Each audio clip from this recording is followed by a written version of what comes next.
好，大家好，嚟到 MCS 嘅18題 MC 啦。咁咧呢條題目咧，其實係 sin、cos 嗰啲化簡啦。好，咁我哋試下用一個比較正規嘅方法做先。sin 150度呢度，sin 150度，即係咧 sin 30，即係1/2。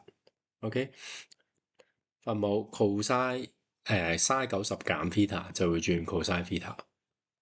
隔離啦，cos 嘅240咧，其實又會等於翻 cos 60大負啦，所以應該係負1/2。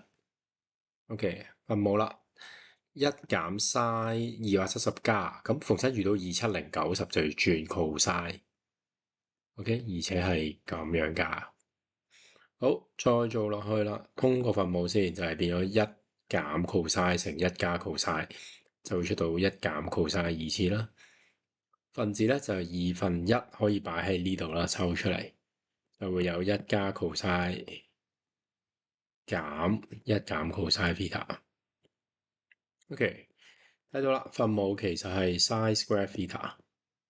分子咧減完出嚟，大家應該都計到啦，其實係兩個 cos。好，個1/2同個2約咗啦，最後咧 sin 同 cos 可以變 tangent。